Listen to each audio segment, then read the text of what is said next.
All right then, guys. It's been about 2 minutes. Once again, good afternoon. Jeff Benson speaking to you today. I'm one of those guys that gets excited over stuff like this. I've been doing builder's risk for a long, long time, and this is one of the more interesting and intricate aspects of builder's risk. And it's kind of, back in the day, I was a property unit, did real property, and the time element coverages were always, they have great exposures and people don't understand, agents don't understand them. A lot of times I see it, the limits are too low or the wrong coverage is in place. So I do think it's critical to taking care of an insurer is getting these limits right. And we can't cover it all in 20 minutes or so, whatever we do today. I'll just give you the highlights, but I would advise all of you out there that if you're going to be doing builder's risk, you need to take a long, hard look at some of the lines or some of the coverage parts we talk about today, because there's an awful lot of exposure for contractors and owners on this class of business.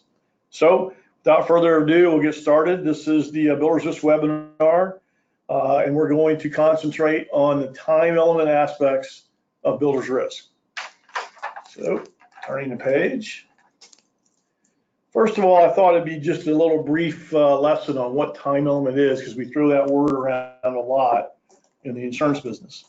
Simply put, time element is a property insurance term referring to coverage for loss resulting from the inability to put damaged property to its normal use. And this is time element even outside of builder's risk. It's all based on the time. It's referred to as time element because the amount of loss depends on how long it takes to repair or replace the damaged property. Some terms that you hear thrown out a lot are business interruption, extra expense, contingent business interruption, and contingent extra expense. These are all things that people build their whole career on becoming experts in only that aspect of insurance. So it is very, very critical. For the sake of our webinar today, we are going to focus on builder's risk and time element exposures associated with builder's risk. So kind of for some ground rules as we get into this, some things that you need to understand is, first of all, these are other terms you hear thrown out there a lot: hard cost versus soft cost. And to keep it very simple, hard cost are things like labor and materials. Those are hard costs of a project. They're easy to determine. This is what the labor cost, this is what the material cost is. So we all understand that. Soft cost as a term is defined as all of the expenses that happen because of a delay in the completion of a project. So soft cost is a broad term, and we're going to kind of define it more finitely in a little bit and kind of divide it up. So you get the idea. Hard costs, labor, material, soft costs are things that happen because of a delay in the project. So let's touch very quickly on the builder's risk form itself. And I will say this: you have ISO builder's risk forms, you have AAIS builder's risk forms, and then you have hundreds of proprietary forms out there from many, many different carriers. We're trying to create these webinars more on an educational basis. So when I talk about things, it will be in general. We're not talking about only the form that's in our program or only the ISO or AAIS form. If it is, I'll tell you that. So to kind of complicate this whole thing, you do need to understand the form that you're selling as an agent. So if you're selling the Tumbleweed Mutual form, you need to understand that form, because it could be vastly different than what I talk about today. Just kind of goes without saying. So the normal builder's risk form covers, the common perils that we all know of: fire, vandalism, theft, windstorm. Those things are all covered on a builder's risk form. I will say in the last number of years, you're starting to see more and more forms include other types of coverages, additional coverages built in automatically, mainly with the sublimit. We're not going to go through all those today, but you do have to understand all those additional coverages that are built in automatically. And we even have seen forms out there that include soft cost, at least a portion of soft cost, in their main coverage form. So that means you don't have to add another coverage part to get the coverage with some companies. So that's up to you to determine the company that you're doing business with. So what we're going to do is switch our thinking now and talk about strictly time element builder's risk exposures. And what I decided to do for this, because it's the best one that I have found, is to look at the AAIS delay in completion coverage part. So what this does is it's not a standalone policy. This is a coverage part that is actually attached to a builder's risk policy. It's something, it's an optional coverage. You have to ask for it, and that's what we're going to talk about. Okay. There's 4 parts of this form, and we're going to go through each one of these very quickly. The first one, additional construction expense. It's actually another way of saying soft cost coverage, because it actually spells out a few of the soft costs that are specifically covered by this expense. Advertising fees, design fees, financing fees, those are additional soft costs or additional construction expenses.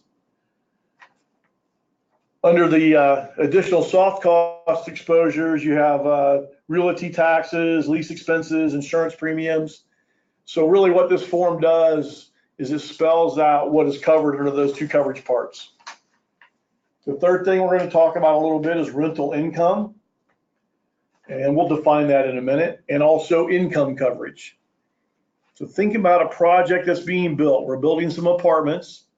Because of a covered peril, something happens and it delays the opening of the apartment, so you can't rent them out. That's a loss of rental income. Think about, I'm going to build a restaurant, but because of a covered peril, the restaurant opening is delayed, so I'm losing income in that business. So just give you some ideas of things that are covered and why, and you can see how important they are. Oops. Here we go. Let's go through a few definitions, because these are things I think I know that you definitely need to understand. First of all, what is a delay? You'll see that word throughout a lot of time element forms, and it's very simply an interruption in the construction, erection, or fabrication of a building or structure caused by a covered peril. And I underlined covered peril because think about this. This is a coverage part that's attached to another coverage form. And so all of the perils covered aren't listed on the coverage part. They're actually listed on the form itself. Case in point, what if you attach this coverage part to a builder's risk form that excludes theft? I've actually seen that happen before. So if you have a theft loss that causes a delay in the construction project, because it's not a covered peril on the form itself, it's not covered on the delay in completion. And this is something that I see confused a lot by agents. You always have to go back to the coverage form itself to determine the covered peril. So keep that in mind. Delay period means the period of time the completion of the construction, erection, or fabrication of covered building or structure is delayed as a result of direct physical loss or damage caused by a covered peril to property under builder's risk. Once again, covered peril. It has to be a result of a direct physical loss or damage. I'm going to give you some examples in a little bit of things that are not covered. But really, if you always go back to it, you ask yourself, is it a covered peril on the coverage form itself? And was it a result of a direct physical loss? If you answer those 2 questions, you'll know if it's covered or not. All right, let's talk about what's not covered. And this is as important as what is covered, all right? First of all, delay does not mean an interruption in or extension of construction, erection, or fabrication caused by or resulting from a change order, design change, or other action or decision that is independent of a direct physical loss or damage caused by a covered peril. We get asked that every day. People think that's covered. Delay in completion, because of a design change, it's going to take longer to open. That is not covered under this form. Okay, that's professional liability. It's another line of business for another webinar another day. Delay period does not mean the increased time required to comply with the enforcements of any ordinance, law, or decree. So simply because an ordinance or law change is delayed, that's not covered under this form. Okay, now there is ordinance and law coverage built into the form, but not in the delay form. Okay. Once again, direct physical loss or damage caused by a covered peril. Let's keep saying that. I'll say that about 10 times today. So let's go back to the coverage form. We're dealing with the AAIS, delay and completion form itself, okay? It can include rental income or income coverage. And this is going to be pretty simple. Rental income covers actual loss of rental income incurred during the delay period. Go back to what we just talked about. What is the delay and what is the delay period? So, and I think the apartments are the easiest thing to talk about rental income, but it could be a retail strip center. And there's been, because of a covered loss, the direct physical damage, it causes a delay in the opening of the strip center. So thus you have a loss of rental income to the owner. The key is the owner needs to be the named insured in order to collect that rental income. Okay, so sometimes you think of builder's risk only in terms of contractor insureds, but you do have owner insureds also. Income coverage, which is a separate coverage under the coverage part, pays for actual loss of net income incurred during the delay period. So to a builder, that might be because of a covered cause of loss. We've had a delay in the project, so now we have additional payroll expense. So I got to pay people to finish this project. That additional payroll will be covered under income to the contractor. That's one way of looking at it. So it does apply to a contractor also.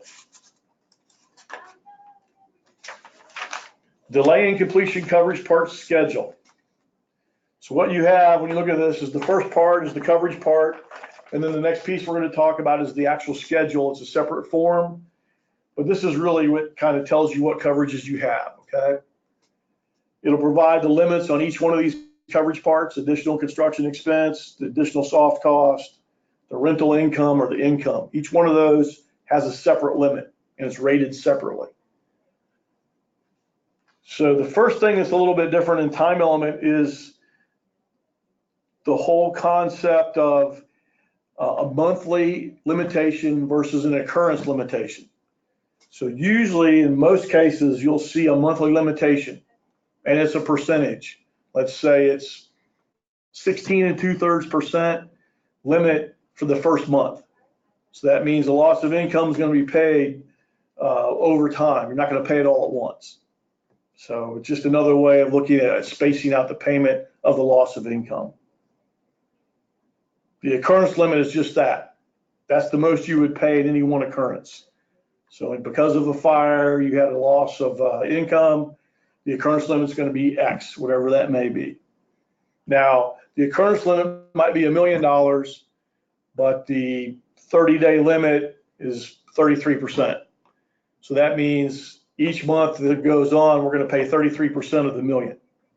Hopefully that makes sense. And then the last piece of this in time element coverage is instead of having a deductible, as we usually do in property insurance, you have what's called a waiting period in number of days. Kind of like I think flood has a waiting period and different coverages do. So, and I've seen lots of different waiting periods out there.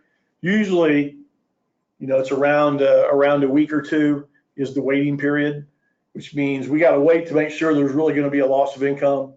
It's going to go on a little while. So it's just another name for a deductible. Waiting period, think of waiting period equals deductible. I figured I'd touch on this real quick because we get a lot of questions on that, and that's how do you rate this stuff? Well, first of all, it's because of the exposure. You can see how big this exposure is. You start with the builder's risk rate. So let's say your builder's risk rate is 20 cents per 100 of labor and materials. The delay in completion rate is going to be started at 20 cents. Now, what you would add to that 20 cents would be any other additional perils that you've added. So if you've added flood and quake to the policy, you now need to add that rate into the delay and completion rate. That goes back to that, always going back to the coverage form to determine what perils are covered.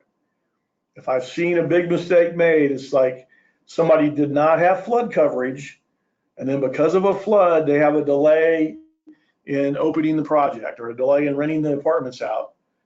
But because there's no flood coverage on the main policy and flood was not added, there is no delay in completion coverage either. I've seen some very unhappy insureds when it comes to that kind of stuff. So just keep that in mind. So there's several factors that apply when we rate this stuff. Like I said, the completed value builder's risk rate is where you start. You're going to add any flood and earthquake rates, things like that, times the limit of insurance. The other piece of this, of what you're going to do, is you're going to have a deductible factor. And if you remember, deductible is waiting period. And I'll give you a few examples. Well, I guess I do give you a few examples there. So on the waiting period, if you had a 5-day waiting period, you take 1.15 times the rate. Obviously, you're debit rating it. And then I've seen it as long as 60 days, and it's a 0.75 factor, which means you get 25% off the rate because you have a larger deductible.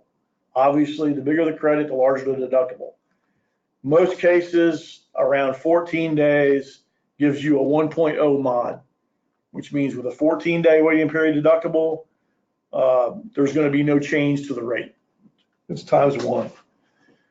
Now, on the monthly limitation, that kind of makes sense. On the monthly limitation, the higher the limitation, if I can get this right, I'm sorry, the lower the limitation, 16 2/3, the lower the rate's going to be. So at 16 2/3, you have a 0.95 factor. You actually get a 5% credit. And just to give you on the other end of the spectrum, if you had no monthly limitation, just an occurrence limit, it'd be 1.35 times the rate. So hopefully that helps out a little bit, just to give you a range of rates. These factors could differ between companies, but the concept is the same. Larger the deductible, the cheaper the rate is. Okay. Told you this was going to be a lot in a little bit of time, but I figured I'd leave some time for questions too. So let's talk about what we take away from this thing today. These last 20 minutes or so we've been talking. First of all, understanding the specific need of the client and the scope of the project. Every day, I have an agent ask me, well, what soft cost limit or what rental income limit should I have for this insured? I'm like, I'm not the one to ask that because I'm not going to tell you what limit to have. But what I will do is I could actually send you a soft cost worksheet. And what that does is it lists all of the potential soft cost exposures. And you would sit down with the insured and list those all out. What is the average rent you're going to get for each unit? Things like that. What are the advertising expenses? What are the engineering fees? What are all of those things that would reoccur during that delay? Add that up. That's the limit you should pick. General rule of thumb, don't quote me on this, but kind of what I see is usually if you have, let's just say you have a $5 million building, you're going to need around a minimum of $500,000 in time element coverages. It's just a good risk, 10% of the value of the building, of the hard costs. It's a good rule of thumb. Sometimes more, sometimes less, but it's a good starting point. Once again, you have to sit down with the client because this is such a big exposure. And the way I look at it too is even though this is the builder's risk rate to get these coverages, it's a very fair rate. It's a great coverage. It's everybody needs it. And it's not that expensive. That's kind of the way I look at it. I cannot stress enough that this is a coverage part. So it always goes back to the main coverage form. You need to understand what's covered and what's not covered. Go to the perils covered, read those perils. And if you deal with multiple carriers, do not assume that all the carriers' forms are the same because they're not. They're very different. And obviously it's like a multiplier effect. If it's not covered on the main form, then it's not covered on the delay form. So if you have a claim, the claim is going to be even a bigger uncovered claim than you thought it was going to be. Once again, can a peril be endorsed if not included with the policy form? Yeah. Once you endorse a peril to the coverage form, you've added it not only to the main coverage form, but also to the delay and completion coverage part. Good way to know it. As far as I can't stress enough on the monthly limitation and the waiting period deductible, these are things you would sit down with your insured and talk about, to make sure that you've given them adequate limits for what they want. And you could propose a couple of different ones. There's nothing wrong with that. Just maybe they want to save some premium, But I would document your conversation to say, I explained the difference between no monthly limitation and 16 2/3% limitation. Big difference in payout. So just explain that. And once again, you cannot turn back time. That was one of our themes today, but it is time element. So always go back to that. Now, because of a delay, we have a problem. We got to get back up and running. So hopefully this helped you understand a little bit from builder's risk time element coverages. Keep in mind, if you're insured's the builder, that's one way of looking at the losses. If you're insured's the owner or the developer, they have their own unique exposures. So you can handle both of their exposures by this form, a delay in completion form.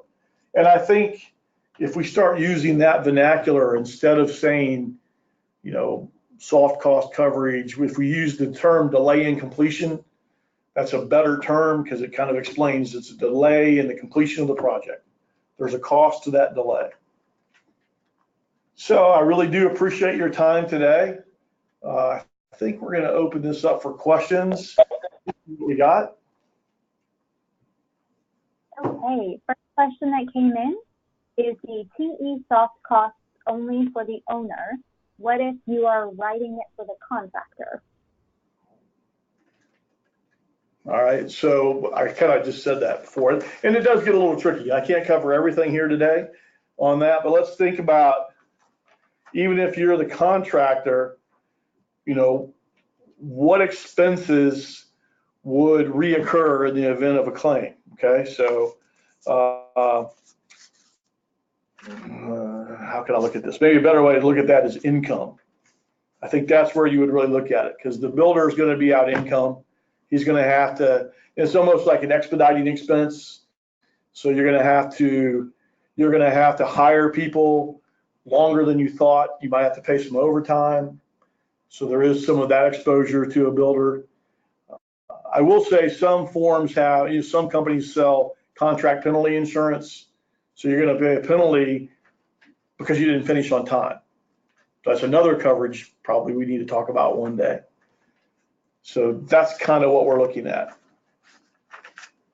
Hopefully that answers the question. So. That's actually the only question that came in so far about coverage. I was answering some in the background. Yeah, I mean, guys, like I said, it's a complex subject. You really do need to sit down and read the form and think. I'm going to give you a real life example of something that happened. And this did not happen to me. I was not the underwriter on this, but it happened to a friend of mine who wrote large accounts, and the carrier will remain nameless. But it seemed like kind of an innocuous account at the time. We had a general contractor that was building a parking garage, masonry non-combustible parking garage, very good risk, good contractor, been doing it for a number of years. So this parking garage just happened to be attached to a casino that was being built. Now, the only thing that we were insuring, the carrier I worked for, was the parking garage. But along with that parking garage coverage, we had an extremely high limit of delay in completion built into it. Must have been a risk manager that got a hold of that and asked for this. And I'm talking about a very, very high limit. So what happened is we had the parking garage being built. We had the casino scheduled to open. And unfortunately, the parking garage collapsed while it was under construction. Well, because the parking garage collapsed, the casino did not open on time. And each day that the casino was not open was a loss. And the losses started mounting. The claim ended up being about a $75 million loss under delay in completion. So I've seen that. That's an actual loss that occurred. So there is a great exposure here to understanding what's going on. So, and it was all covered under the builder's risk form. So hopefully that gets your attention, because I could probably come up with some more, but that was a real life claim that happened a number of years ago. I was glad I wasn't the underwriter on that one. How's that? Because I probably would have written it not thinking, that there was that much exposure, but there was. There is another question that came in that's more of a specific example question. Okay. So here we go. If I am a general contractor and have coverage at a temporary storage location and theft is a covered peril, my subcontractor has purchased materials and stored them at their warehouse, and I have paid for them. Do I have coverage if those materials are stolen from that warehouse? Okay, that's not a delay in completion example, but depends on the form once again, but on a lot of forms, the interest of subcontractors is covered. So what that means is as long as the property is meant to be installed in the project and the form is written for the right amount, you would have coverage. Once again, not a delay in completion example, but a theft example. How's that?